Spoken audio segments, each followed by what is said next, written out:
Hey guys, welcome back. Today we're going to talk about why nerds like Star Wars. Now let's be clear, there are a lot of nerds who don't like Star Wars, and they probably enjoy Star Trek instead, which is fine, but never assume that all nerds are Star Wars fans.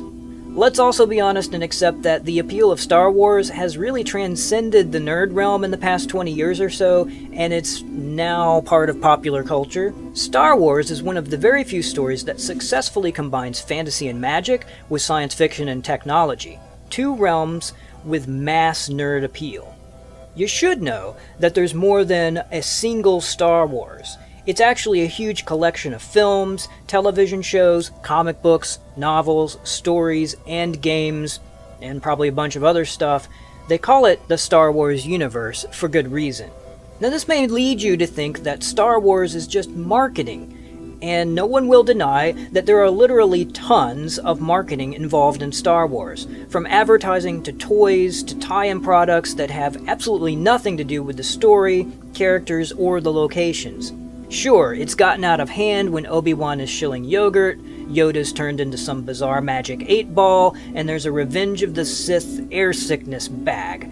But even a complete pessimist has to admit that there's much more to Star Wars than lightsaber-themed fishing poles and the Jar Jar Binks tongue lollipop. Yes, that's a real thing. Star Wars is this overwhelming collection of stories that all build on the mythology of a vast, ancient civilization far more technologically advanced than our own. And it deals with the archetypal struggle of good versus evil, while still saddling their citizenry with the same moral and ethical challenges we face today. This is a world where nerds can imagine themselves equipped with technology so advanced that we can wield swords of light to protect the galaxy. At the same time, Star Wars offers nerds a code, although swaggering rogues might call it a hokey religion. But the Jedi, guardians of order and light, follow a credo that invokes no deities and instead relies on a person's own abilities. There is no emotion, there is peace. There is no ignorance, there is knowledge. There is no passion, there is serenity. There is no chaos, there is harmony. There is no death, there is the Force. You might say the Force isn't Ersatz deity, but nerds explain it as a cosmic energy, no more or less magical than light or gravity, something beyond our comprehension that we can still measure and believe in. Beyond the mythology, Star Wars is a story that came along in the perfect gap between the last Apollo excursion and the first space shuttle launch. We didn't have much high-quality science fiction to bolster our creativity, apart from syndicated episodes of Star Trek, Space 1999, and Doctor Who, when George Lucas came along and blew us away with his space samurai epic grounded in the very roots of human mythology, and it spoke directly to nerds.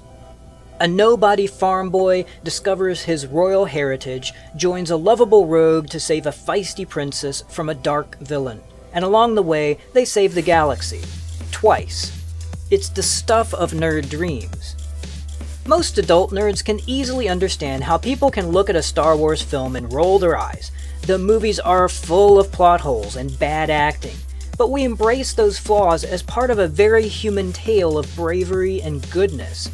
And while it's easy for people to make fun of nerds who collect Star Wars figures and prop lightsabers, is that really any more strange than collecting designer shoes you never wear or exotic cars you never drive? Try and boil it down to something simple, and you'll start to uncover why nerds can keep coming back to Star Wars over and over again. Is it a pirate story with laser swords? Is it a cowboy movie with blasters? Is it a war movie with giant spaceships duking it out above a forest moon? That's the magic. It's all of these things.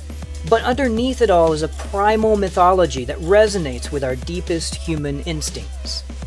Maybe some people look at a Star Wars nerd and see an arrested childhood, or worse, a person afraid of reality who's hiding in fiction. But if you ever doubt a nerd's bravery, I challenge you to pull on stormtrooper armor and march down a public street in front of thousands of strangers. Thanks for hanging out with me today, guys. If you found this program interesting, leave a like. And as always, if you've got questions, leave them down in the comments.